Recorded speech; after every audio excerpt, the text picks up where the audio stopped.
each state is a little different, and most people in the U.S. don't even realize that because we haven't visited all states. But there's subtle differences in culture and food and the way people talk and all of that, even within the United States. And that's what our microbiome needs. It needs diversity. And what we're seeing is just like our bodies need to be able to balance and respond to different conditions, our gut microbiome needs to be balanced to allow it to respond to variations in our environment.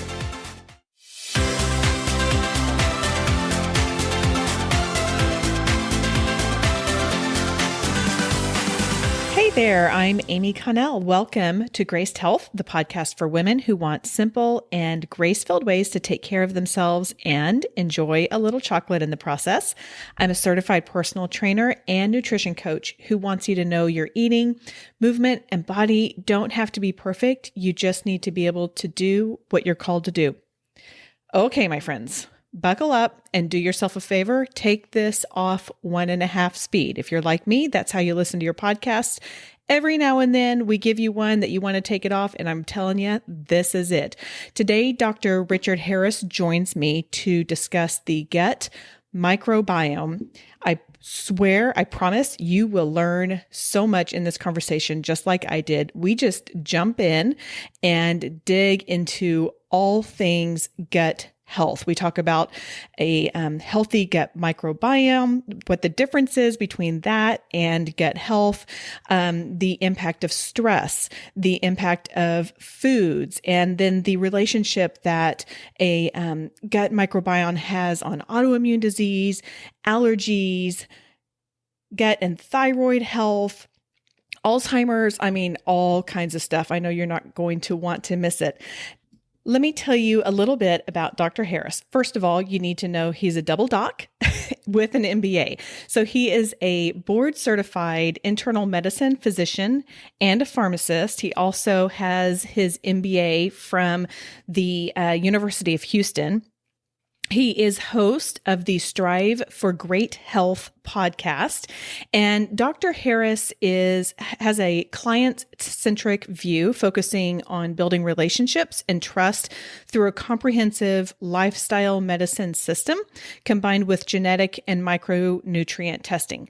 He currently runs an online health and wellness practice. I can't wait for you to hear about it. It's really an interesting way of doing medicine, especially right now. He's a partner in an education consulting firm. He consults for several companies. He's an avid reader, weightlifter, video game enthusiast, and author in his spare time. Dr. Harris also enjoys sports, traveling, philanthropy, church, and keto donuts. I don't think I've ever had those, but I'll just take his word for it. Real quickly, before we get to Dr. Harris, I do have a question. Do you want to break some rules with me? I would love it if you would. If you would like to break some of these so-called rules of healthy living, then head over to gracedhealth.com/bad rules and get my new free download. It combats several health rules we've heard, and then it gives you a bonus one to keep. Okay, let's bring on Dr. Harris. Dr. Harris, I'm so glad you're here with us today to talk all about gut microbiome. Thanks for coming. Yeah, Amy, thanks for having me on the show. I really appreciate it. Yeah. So I'm curious, how has your day been today? Because I feel like we're still in COVID, and I'd love to know just how your day's been. Yeah, so for me, I try to keep my routine as simple as possible so that I do it every single day. And my routine usually starts with wake up, drink a big glass of water, meditate, pray, walk the dog, gym. So that's my morning routine, and that's what I've done so far today.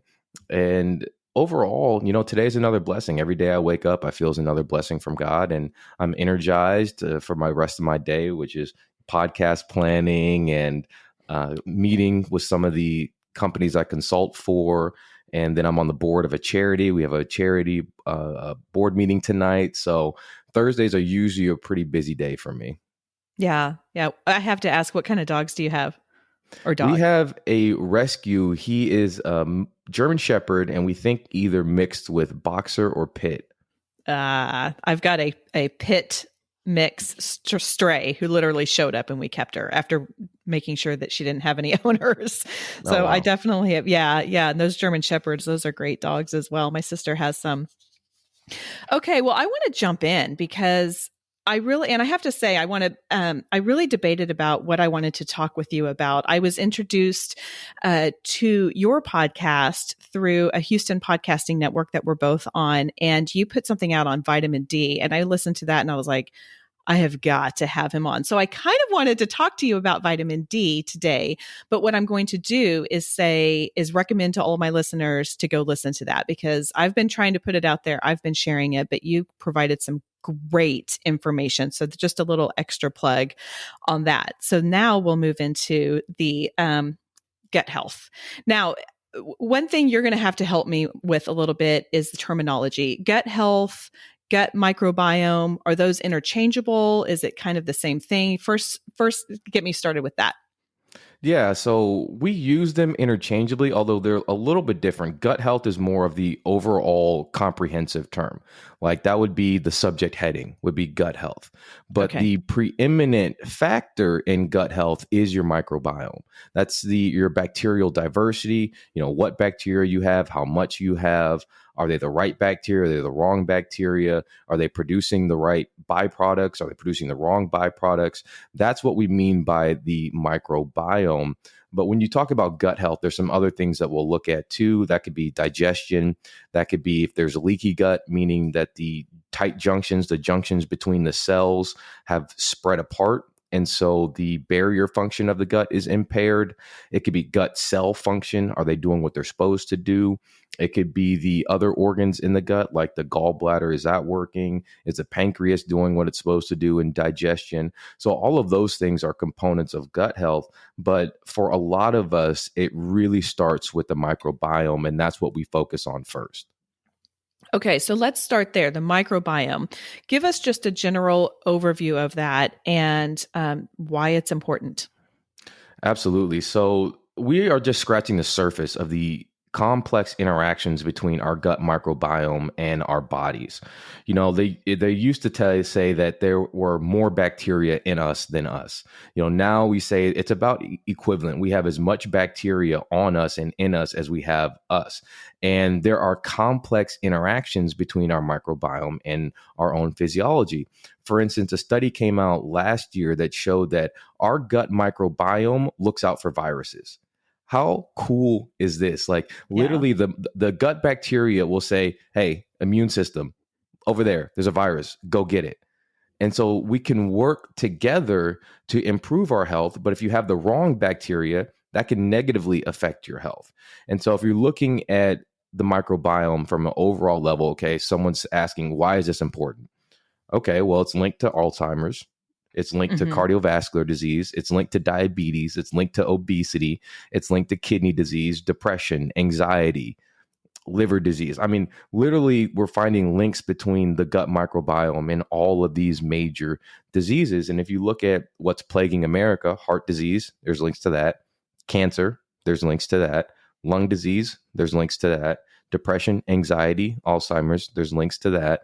Diabetes, there's links to that. So those are the major conditions that we're dealing with as Americans. And a lot of that is because of poor gut health and poor gut microbiome. Tell me what a healthy microbiome looks like, because that's something I think it's really hard for people to get their heads around. Like, well, I mean, I have to imagine that if you asked anyone, how do you think your microbiome is? They'd probably be like, oh, it's fine, because there was probably nothing indicating that it's not. So tell me a little bit about what a healthy microbiome, how it manifests itself. So that's a really interesting question because the honest answer is we don't know because there Okay. are Well, that makes population me feel differences. better.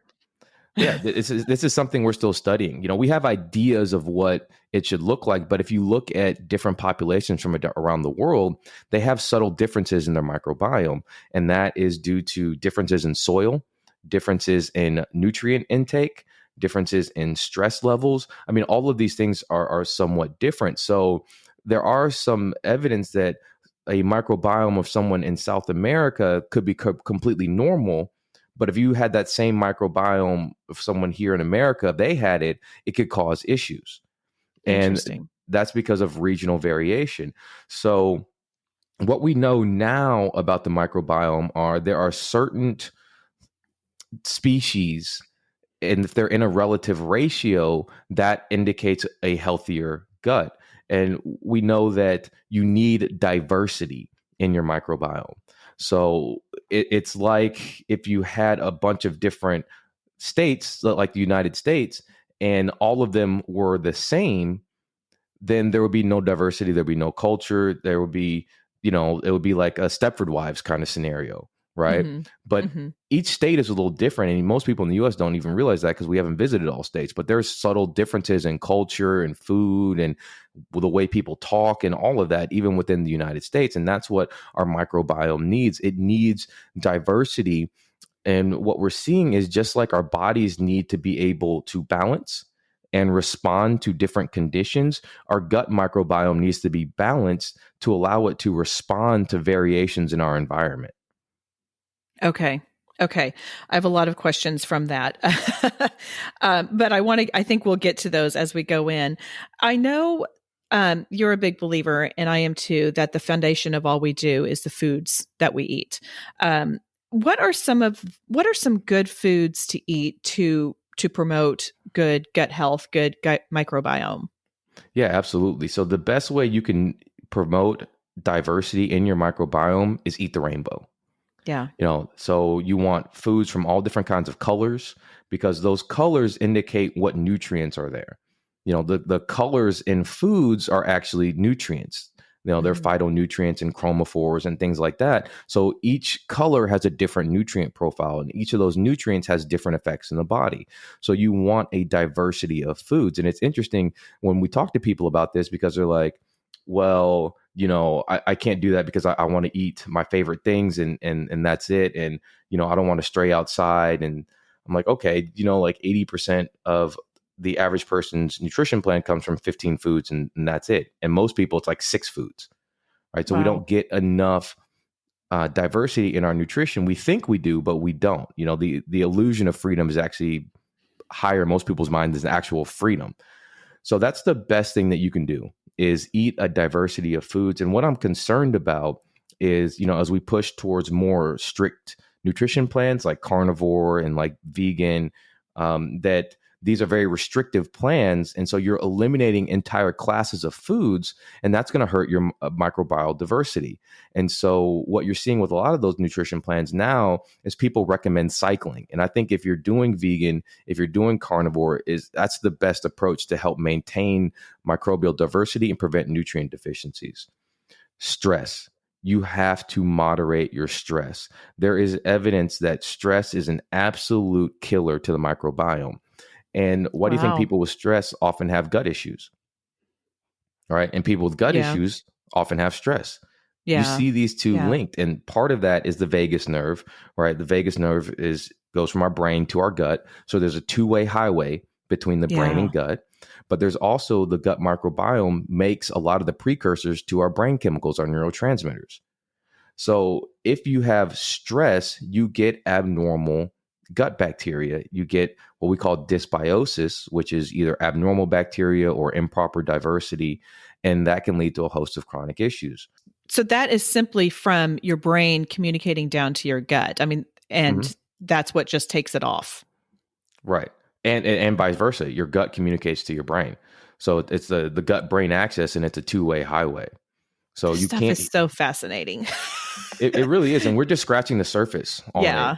Yeah. But we've seen a lot of practitioners will focus on healing the gut with people with stress, anxiety, depression, and their symptoms completely go away. Really? Wow. Hmm. I have learned somewhere along the way that one of the ways that you can really promote a healthy microbiome is to eat, I think it was either 30 or 40 different plants a week. Does that seem consistent with what you have learned? Right, and that's to deal with the diversity Yeah. of intake, because just like we have individual preferences in what we like to eat. Your microbiome has individual preferences on the foods it likes to intake and digest. So by eating that diversity of nutrients and food types, you promote a healthy microbiome. Now, what's interesting, I just read this study, I think last week. It showed that your microbiome responds to what you eat. So there is a species of bacteria called biophilia, and they looked at biophilia and meat intake. So, a lot of people say don't eat meat because of TMAO, right? It's a meat, a choline, creatine byproduct from meats that's been shown to increase cardiovascular disease. Now, what this study found was that in people who eat a lot of meat and they have a healthy microbiome, the biophilia actually increases in amount, and it changes its gene expression to allow for it to digest the creatine and the choline and some of these TMA precursors that get turned to TMAO. So now that the TMA isn't absorbed into the bloodstream and you don't get TMAO. So literally your microbiome not only changed the amount of something in it, the biophilia, it also changed its function to accommodate our lifestyle. And the people who didn't do that had diseased microbiomes, and they were the ones who developed cardiovascular disease. But the ones who weren't able to do that, for their body to shift because their bodies were healthy, they had a healthy microbiome, didn't develop that risk. I thought that was remarkably interesting. That really is. Does one have to have a healthy foundation of the microbiome for it to be able to do that? I mean, I assume that you can't just start binging out on wings, let's just say, for those or whatever it is, if and for the microbiome to adjust if they don't already have that solid foundation ahead of time. Yeah, absolutely. It's just like anything else. The greatest predictor of how you come out of something is how you are before it. Okay. And we're seeing this with COVID now, right? 60% of US adults have a chronic disease, 40% have two. And so you're wondering why at one point we had 26% of the COVID cases in the world with 4% of the population. It's because our population is sick and diseased. Yeah. And if you have these chronic issues, it leads to dysregulation and symptoms or systems, dysregulation and immunity. And therefore, your body can't respond when it needs to respond to a foreign invader or an event. And it's the same way with the microbiome. If you have a diseased microbiome, it doesn't respond like it should to help your body keep centered and keep balanced. So, having a healthy microbiome is essential to having your body be able to respond like it should when it's dealing with some type of insult, whether that's injury or a infection or something else. Okay. Okay. I have to imagine I can probably guess the answer to this, but what about foods that do not promote a healthy microbiome? Yeah, the main thing there is processed foods. Yeah. So 70%, 60, 70% of the average American's intake of food is processed food. And processed food is not food, it's food byproducts.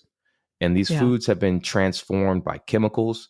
If you use canola oil, guess what? Your canola oil will use gasoline to extract that oil, right? So you're getting something that's been transformed by gasoline. I personally don't want to eat anything that's been transformed by gasoline. And so these foods, number one, cause inflammation in the gut. If you get inflammation in the gut, you're going to have an abnormal gut microbiome because now your immune system is going to not be able to easily discern what is safe and normal and what is not. And it just begins attacking everything. So you'll even begin attacking the healthy bacteria.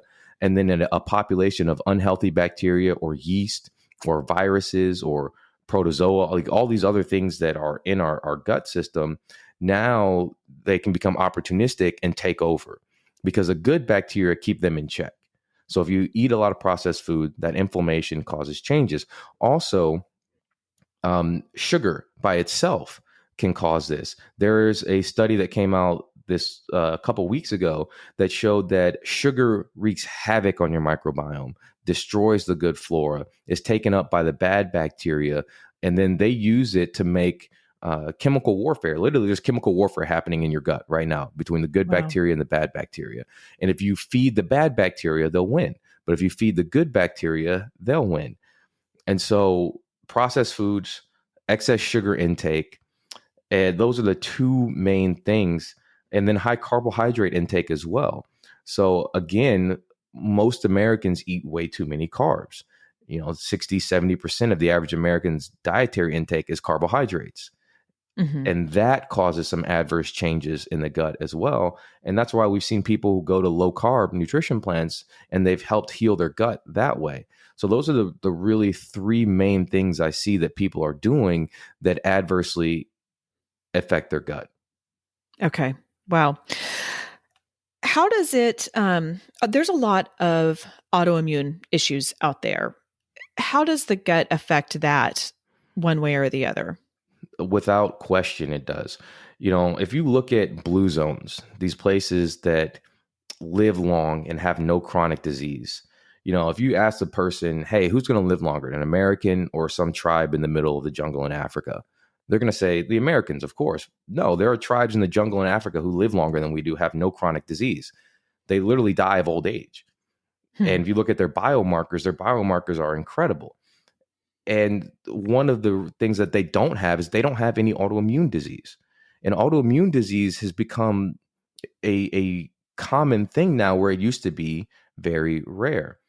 And one of the main reasons is gut inflammation. So if you're doing those things we just talked about and you get gut inflammation, that inflammatory signal gets transmitted throughout the body. So the gut will say, hey, we're inflamed. Liver picks that up, says, okay, gut's inflamed. We need to be on the lookout. Then the liver sends signals everywhere. And then your brain says, oh my gosh, the gut's inflamed. We need to be on the lookout. And because of that, you get a dysregulated immune system. And then the immune system begins to lose its ability to determine self from non self. What is me? What is not harmful? What is harmful? And then it begins to just attack different structures. And some of that could be related to what we call molecular mimicry, meaning if you get abnormal gut bacteria and the body's trying to fight it off, some of the outsides of those cells look like our own natural products. And so the immune system can make things to attack that bacteria and then inadvertently attack itself. So that's one of the reasons. The other reason is that dysregulated immune system and inflammation, to where now our immune system's not functioning properly. And depending on your genetics and your environment, that could lead to autoimmune disease. Okay. All right. So if someone is struggling with autoimmune disease, may I assume, or I guess correct me if I'm wrong, that your recommendation would kind of be going back to those basics. Eat a diverse foods, plant heavy with the rainbow. I mean, is that kind of the first line of defense for that? It is, in general, someone with autoimmune disease, I'm thinking, what is setting this off and what is triggering it? Yeah. Could it be toxins? Could it be the gut microbiome? Could it be stress? And so you might have to do a little bit more of an in-depth workup, because they may be eating healthy foods that may also be triggering that inflammation. So a lot of times what we'll do in that situation is do a test that looks at, okay, how your body responds to certain foods. Is that causing inflammation? And so what we'll do is we'll put them on like a 10 or 14 day nutrition plan that's based upon the foods from that test that we know are not causing inflammation or reactions, to allow that inflammation to go down in the gut, and then you slowly expand it. So that's something that we routinely do with people with autoimmune disease. You also will do comprehensive microbiome testing to see if there's inflammation, if there's problems with digestion, what bacterial species are predominant, and do we need to give some support to help there? Okay. And are we seeing abnormal immune system activation as well? Could that be allergic or inflammation? So these are all the things that we begin to work on. But one of the oldest and simplest cures for autoimmune disease, and this is something that there's data on this, but you'll see very few conventional docs do, is they used to tell people take a little bit of sodium bicarbonate. Oh, And really? it's not to alkalinize the blood. That's not the effect there. The effect is sodium bicarbonate sends in everything's okay signal in the gut, because your stomach acid is around the pH of like 1, so it's very acidic. But when you get into the first part of the colon, the pH is like 7. So that reason for that is because um, you would get bicarbonate release from the organs in the gut to help with digestion of food and to help prevent damage from that high pH in the stomach. And so once you see that bicarbonate signal in the intestines, that sends a DNA signal, a chemical signal that says everything's okay, and it decreases inflammation. So this is a simple tool that I've used with people a lot. Just tell them take a little bit of That's sodium bicarbonate with like a protein shake or whatever, Oh, really? and So you what can does a see little gut bit mean? inflammation. How much like yeah, tell me how that would how you recommend people take that. Depending on the person, depending on what's going on, like if you're already on acid blockers and things like that, you don't want to take this at first because Yeah. you're already worsening the pH problem in your stomach. But if you're not, then I'll tell people take like an eighth of a teaspoon once a day, twice a day, depending on the situation. I do an eighth of a teaspoon once a day before my workouts because you can actually use sodium bicarbonate as a pre-workout. It helps prevent lactic acid buildup in the muscles. Oh, that's really interesting. I've got a bunch of athletes at my house. So that's really interesting. So just an eighth of a teaspoon. Well, that's really Hmm. easy to get in. I mean, I figured you were going to say like, oh, a teaspoonful. I actually just was I would love your thoughts on this. Someone was saying that she takes a shot of apple cider vinegar Hmm. with baking soda in it every morning, kind of in a fasted state. What are your thoughts on that? Because that was That's a interesting. I hadn't heard the two combined. That's a really smart person who's doing Oh that. yeah. So there are benefits to apple cider vinegar. Most people go overboard. You don't need more than a tablespoon of apple cider vinegar with meals to reap some of those effects on blood sugar and metabolism. But apple cider vinegar is an acid. Uh-huh. So if you're having problems already with, acid reflux or heartburn or things like that, that can sometimes make things a little bit worse. And so taking the bicarbonate helps with the acidity there, but you also still get some of the benefits of the apple cider vinegar, especially if you're using, with the mothers, which is a good source of natural probiotics. Mhm. So that's a great combination for overall health and maintenance of your gut. Oh, that's really interesting. Okay, I'm gonna have to. I heard that and I was like, I don't know, that kind of sounds weird, but I'll try it. I'll give it a shot. This is actually more of a personal question. I suffer from a lot of allergies, and um, I have been able to identify some things that have really exacerbated it, which is really frustrating because it's things like onions and like normal foods that I know where they came from. How is there any kind of relationship with that? I have a feeling that you're going to say the answer is yes, because it seems like the microbiome drives so much. But is there a relationship with allergies and your overall gut health? Yes, absolutely. So if you have a lot of dysregulation in your microbiome and your gut, it can make you more prone to have allergies like asthma. There's a dysbiosis associated with asthma and lung issues. And there's a gut lung axis. There was a study that came out that showed that we actually have a microbiome in our lungs. And that was mind blowing because for the longest time, we thought the lungs was a sterile environment. And there is a microbiome in the lungs and it communicates with the microbiome in the gut. So just like Wow. they communicate, the microbiome in your sinuses and in your mouth communicates with the microbiome in your gut as well. Just like our cells communicate with each other, the microbiome communicates with each other and communicates with our cells. So if you have abnormal gut microbiome, it can cause inflammation in your sinuses. It can cause inflammation in your mouth. And so you can get worsening allergies because of that. Oh, that's interesting. Okay. Can you define dysbiosis? Did I say that right? Dysbiosis. Dysbiosis. Sorry, my handwriting is terrible here. Tell me Yeah. a little bit about what that is. So dysbiosis can mean really two practical things. Number one, that you have an abnormal microbiome, and that could be either too much of something, too little of something. It could be that's the wrong something. Okay. That's what dysbiosis really means. And that is something that is common and something that we have to fix in a lot of people who have chronic disease. Okay. Got it. And sorry, I'm kind of all over the place because I've been making notes as we go. What are your thoughts on gluten and its relationship with the microbiome? Yeah. So if you look at the medical literature, there is, of course, gluten sensitivity with celiac disease, right? Right. That's a well documented medical condition where people get a lot of inflammation in their gut with gluten. Now, what a lot of providers think don't exist, but it actually does exist, is non celiac gluten sensitivity. And I'm one of those people.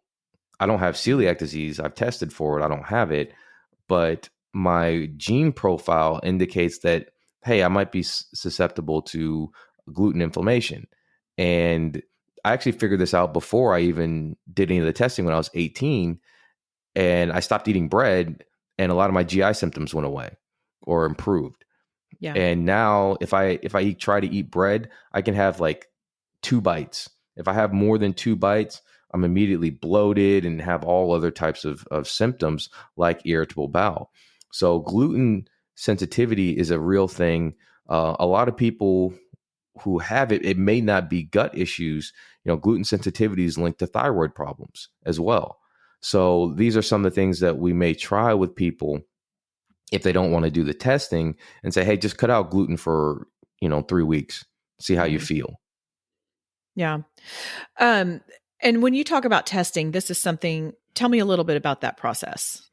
hmm Yeah, so there's usually, if I'm looking at gut health, I'm thinking of um, two overall tests, and one of them is a comprehensive GI eval. It's looking at inflammation. It's looking at markers of digestion. It's looking at the bacterial diversity. What bacteria are there? Are there parasites there? Are there yeast overgrowth? What's going on with the gut in those terms? And then the other one would be that mediator release test. And that's looking at, is there an allergic reaction or inflammatory reaction happening to certain foods? And just like there's a lot of great benefits to onions. Onions are one of the main sources of quercetin in our diet. Quercetin is an incredibly powerful antioxidant. But there are some people who are sensitive, Yeah. and that's not an uncommon sensitivity for people to have, is onions. Tomatoes and all the other nightshades is another one, and some of these foods have great healthy properties, but sometimes you're not going to know unless you really listen to your body and take really good, what I call, health inventories about how your body reacts to certain things. Or if you can do the mediator release test to take a look and see, hey, yeah, you're actually showing that this food is causing some inflammation. And it can actually change. Sometimes people will say, you know what, I didn't eat this for a while and it used to bother me. Now it doesn't bother me. Or it could be a dose response. If you can eat those foods, but if you overeat them, then it causes a problem. And so some of this is trial and error. It's learning how your body responds. The testing is really, to me, a guideline to get a baseline understanding. But then it's not a set in stone kind of thing. The body's so complex that we may have to do a little trial and error, even if the testing points us in a direction. Okay. And are these blood tests or fecal tests? It's a fecal test for the stool test, and then fecal test for the stool test. Go me. That's all right. So yes, that's a stool test, and then the other one is a blood test for the mediator release test. It's super simple. You just ship the kit to people, my clients, and then they can go to any lab test now or other blood draw stations, get the blood drawn, and then the results come back to me. Okay. Okay. That's fascinating that you can do that. I've had, from an allergy perspective, I've had the skin prick test, but that was like 10 years ago. And my body's changed since then.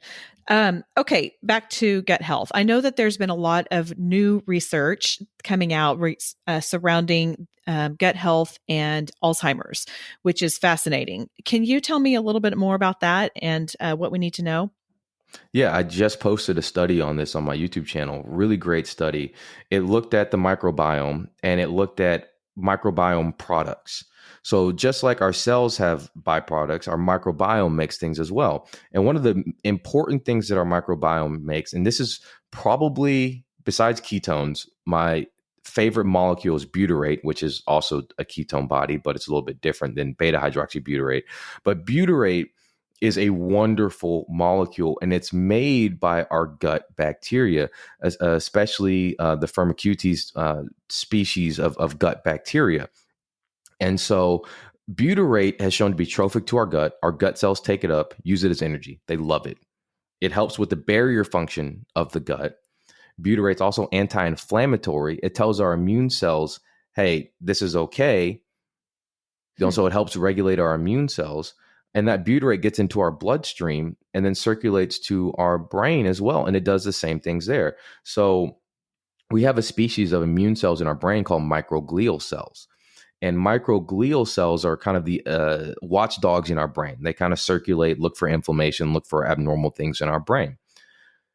New research has shown that the plaques, the amyloid plaques in Alzheimer's, are antimicrobial. They aggregate to help fight off infection. And so Alzheimer's is a response to our body trying to protect itself. But if the body's dysregulated, that response goes too far. And one of the things that's linked to that is our microbiome. If you have low butyrate levels, then you have increased levels of what we call cytokines. These are inflammatory messengers. These are how our immune system talks to each other. And you have cytokines that are cause inflammation and cytokines that reduce inflammation. And what can happen is if you have low butyrate levels, you get increased level of cytokines that cause inflammation. And the study also showed that people who had low butyrate had more amyloid plaques deposited in their brains. So this is a direct link. It was an observational study, so I can't say, it's a cause, right? Okay. Correlation does not imply causation, but it's further evidence that shows that our gut microbiome impacts our brain health, and protecting your microbiome can protect your brain from Alzheimer's. Alzheimer's rates are supposed to triple by 2050. That's going to be devastating, absolutely devastating. I had 2 grandparents pass away from complications related to Alzheimer's. It is devastating for the person. It's devastating for the family. Yeah, it's horrible. I'm sorry. That's fascinating. I almost need I need a chart. I need a flow chart of that. I'm going to have to go back and listen to that. Okay. Hopefully by now, including myself, but my listeners are like, okay, I really need to make sure that I've got a good, healthy gut. And like you said, going to the diverse foods, the rainbow of foods. But if someone feels like they need to supplement, what should they look for in a supplement? Yeah, so it's interesting. There are times to supplement and there are times to not. So some people will tell me, I tried a probiotic and it made my symptoms worse. I'm like, you have dysbiosis. Because if you have dysbiosis or SIBO, small intestinal bacterial overgrowth, sometimes taking a probiotic makes the problem worse, because the problem is you have too much bacteria. Now you're adding more bacteria, and that can make the problem worse. So sometimes those people, we have to use either pharmaceuticals or herbals to decontaminate the gut to drive down those numbers. And then you help them balance with products. But I'm a fan in general of the spore-based probiotics if you need to take a probiotic. And the reason for that is the spore-based probiotic. You'll tell me about what a spore-based, I don't know what that means. Okay. So species of bacillus bacteria, they live in the soil. And so they reproduce by making spores. And these spores are like some of the toughest substances on the planet. So if you take like a lactobacillus probiotic, which is very popular, those probiotics, the bacteria gets killed in the gut from the stomach acid, but they still have benefit because your body will recognize the DNA fragments and cell fragments and things like that, and it causes changes in gene expression. So those type of bacteria do have benefit, and there are multiple studies that show that, but they don't survive to get into the intestines. So if you're trying to change the intestinal milieu, if you're trying to change that dysbiosis, you want to use a spore-based probiotic, because you ingest the spores, they survive in the stomach, and then they grow into the bacteria in the intestines. And so a lot of people will use these, especially the bacillus products. One of my favorites is Megaspore Biotic. It's a really, really good probiotic. And then these spore forming probiotics make butyrate. So they help the gut repair. They help with the dysbiosis. Butyrate's also used by the microbiome as a weapon because it does have some toxic properties to some bacteria. So it's an overall gut regulation type of product.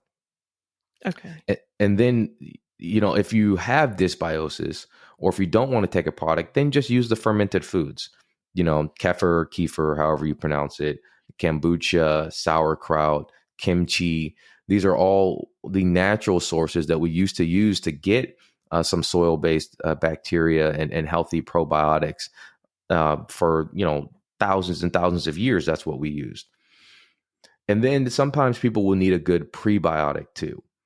And I use Mega Prebiotic myself because I've had a lot of gut issues over the years. I probably should have mentioned this earlier, but I got a really bad case of colitis when I was 8, and I had Oh, gut wow. issues ever since then. And then I got another case of colitis when I was 16, and it just further made the gut issues worse. When I started college, I used to spend probably about 4 nights a week in my dorm room bed, doubled over in abdominal pain. It Oh, got man. that bad, and I would just have severe bloating and diarrhea and constipation. But all these things that we talked about are literally what has made me symptom free 99.9% of the time. Wow. So a Wow. good Yeah, because prebiotic can help. okay. Yeah, I'm sure living the college lifestyle, if yours was anything like mine, it probably did not include 40 plants a week. Right. I didn't even eat any vegetables at all in college. No, Like, what's a no. vegetable? Yeah. Is pizza a vegetable? Yeah, tomatoes in the sauce. Right. Oh, yes, we all evolve with our eating. That's for sure. Okay, can you settle a dispute in my family? Hmm.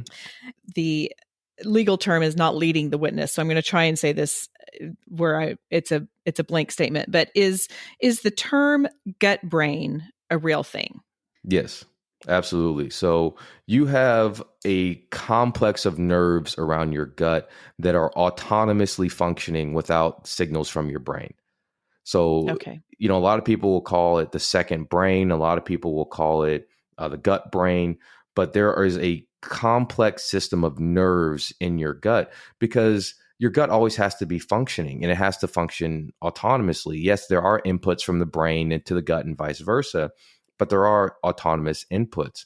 And so that system can get dysregulated just like your brain nervous system can get dysregulated, but you can also do things to help heal it. And again, one of the most powerful things to help heal your gut is controlling stress. Because if you're sending alarm signals down from your brain to your gut, then that signal is going to propagate all throughout the gut. And if you want to heal your gut, doing things like breath work and meditation will also help the nerves change their function in the gut as well. Wow. That's fascinating. Also, I win. I'm gonna have to I'm gonna have them listen to this. Okay, that's great. So I know we're coming up on the end of our time and I want to honor your time, but is there anything we have not covered? I feel like you've touched on a lot and I wish I could dig in more to some of it, but is there anything that we have not covered that you wish people knew? So I always like to give people practical tips whenever I in my podcast. So I'm going to leave people with 2 practical tips that you can start doing today to improve your gut health that cost you nothing. Perfect. Fast and meditate. They literally cost you nothing. It costs you nothing not to eat, to skip a meal. It costs you nothing to do some meditation and breath work. And both of these things can help improve the function of your gut. So most people don't realize that it takes 2 to 4 hours for food to transit through your stomach, 6 to 8 hours to transit through your intestines. So if you're eating, every 5 hours or so, 4 hours while you're awake, you literally always have food in your stomach. It doesn't give your stomach and your intestines time to rest.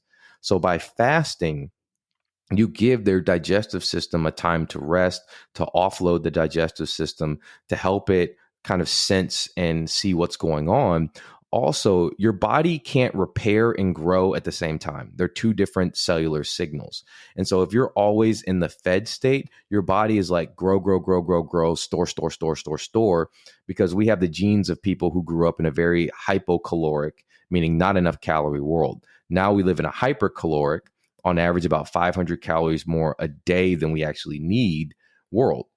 And so those signals are going to be there to grow and store if you're constantly in the fed state. But if you fast, it sends signals to your body to repair, see what's working, what's not working, kill off the stuff that's not working, help and grow the stuff that is working.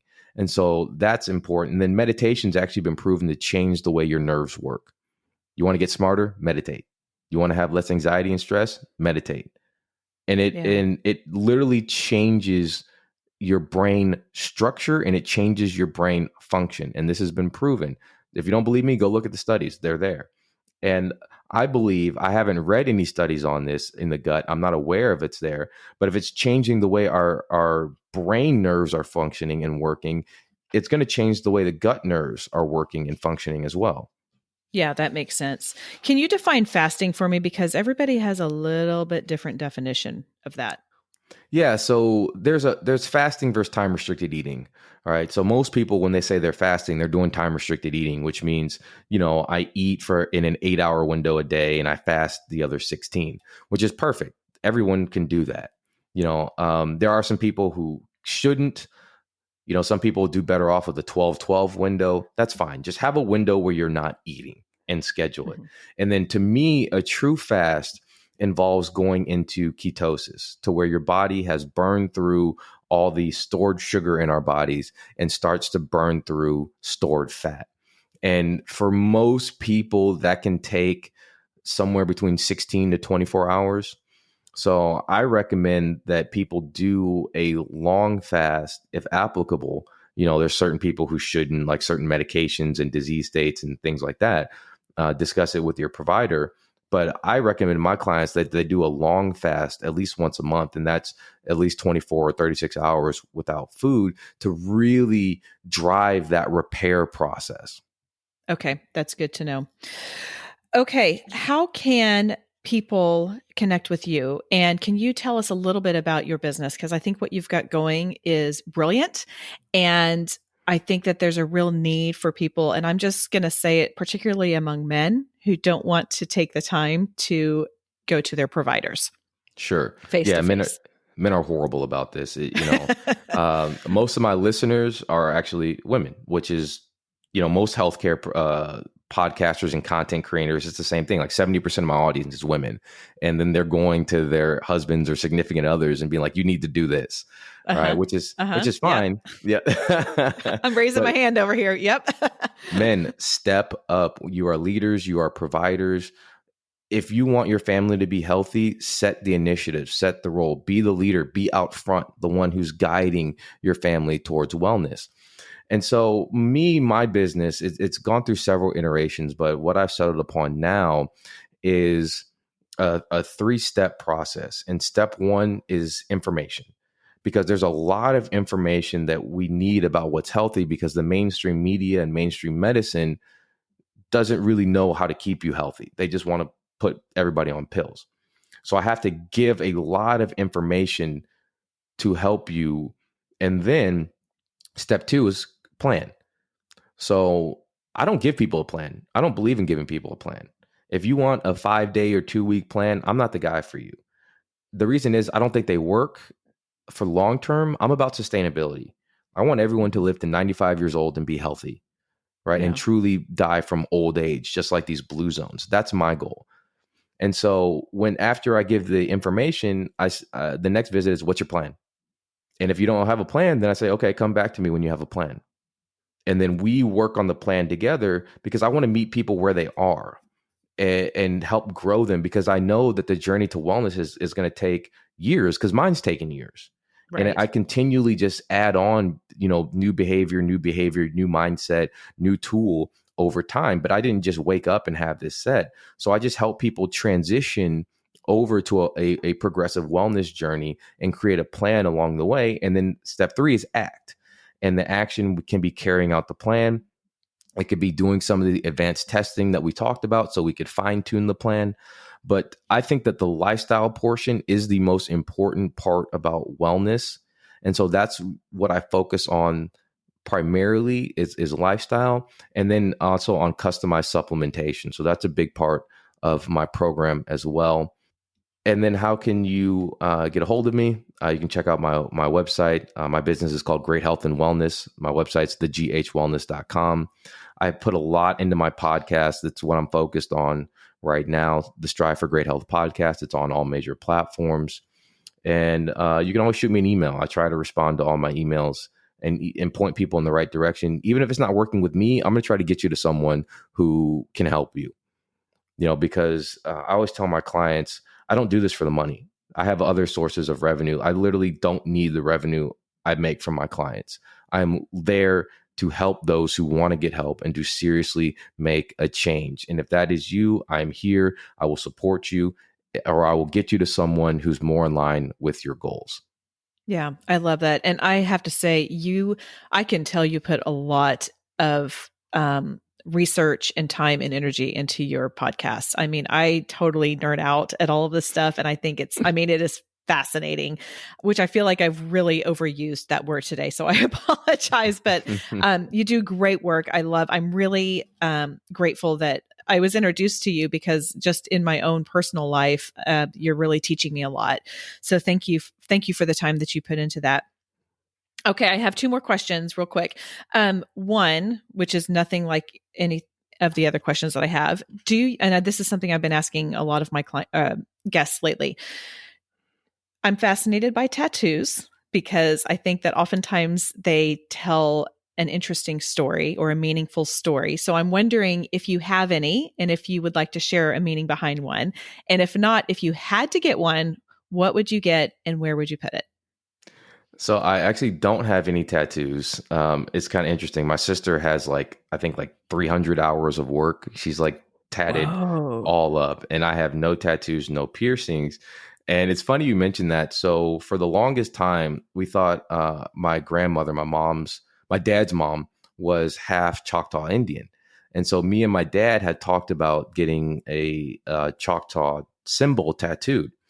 Mm-hmm. And then we come to find out, doing the genealogy, she wasn't half Indian, she was half Irish. Interesting. Right. Right. So I'm like, Okay. oh my gosh, I'm so glad I didn't get that tattoo. So my dad and I have talked about possibly doing something that's like an Irish symbol. Uh-huh. But we haven't decided on anything yet. I got to be 100% sure. If I'm going to put it on my body. Yeah. Well, that's I don't have one either. I've never wanted one. I've never felt the need for it, but I've had some really meaningful conversations with people when they share that with me, because oftentimes people put a lot of thought into it before they do that. Mm-hmm. Okay. And then, secondly, I know you are a man of faith, and, and that drives everything that you're doing. Do you have a meaningful Bible verse that you'd like to share with us? I usually will go to, and I don't remember what verse. I'm terrible about remembering what Yeah, the I verse am too. is. But the basics are saying, God didn't give us a spirit of fear, but gave us the power of a sound mind. Mm-hmm. All right, and so I think that's so important, especially in this day and age, because there's so much fear and so much anxiety. And to piggyback on that quote, another quote from William James says, our best defense against anxiety is our ability to switch one thought for another. And if you sit there and think about it, that concept is so powerful because, biologically, there's so much power in your mind. Optimists live longer. They have less chronic disease. Mm-hmm. So it's not just in your head. The thoughts in your head have physical manifestations in your hormones and your biological function. And so that's something that I go back to often, is when I start to feel, negative thoughts come in my head, I put a gate. I use some cognitive behavioral therapy techniques and I switch them over to a positive thought. And that's made a tremendous difference in my outlook, in my mindset, and in the success I'm having. That's great. Yeah, it's amazing how interconnected everything is, and I love that verse. Yeah, that I know which verse you're talking about. I'm going to go through and look it up. I'll put it in the show notes. But I don't know which one it is off the top of my head either, but I know what you're Hmm. talking about. Okay, Dr. Harris. So first of all, the listeners need to know that you, on my pre-interview form, I said, what do you want to be? How do you want to be addressed? And you said Richard. And I'm like, no, no, no, no. You can't have 2 doctorates and an MBA and not be called doctor by me, at least. Um, your work is fantastic.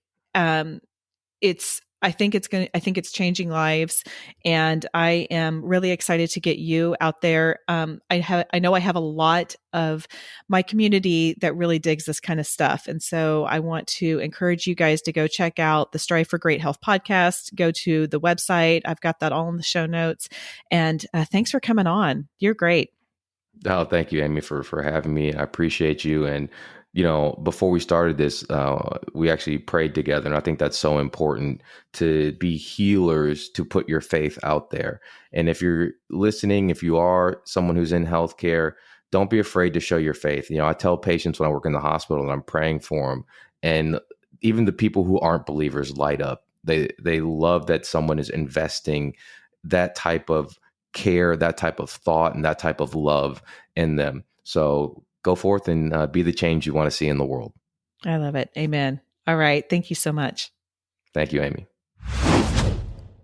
First, I need to apologize for overusing the word fascinating during the past hour, but honestly, I can't think of a better word to describe that conversation. I hope you learned as much as I did. If you are like me and just really kind of dig all of the, I hate to say nerdy and geeky stuff, but to me, that's what it is, because that's how I identify myself with that. But Dr. Harris provides such great information on his podcast, Strive for Great Health. He provides, he does a lot of research before it goes on, and it's evidence-based. It's not just like a bunch of woo-woo, like pulling out, this is what I think. He really pulls in the research, which I appreciate and value. So I really encourage you to go listen to his podcast. Go check him out online. I have everything down below, and I know you will learn so much for him. I have to tell you, his Strive for Great Health podcast is one of my favorites right now. There's just so much he gives.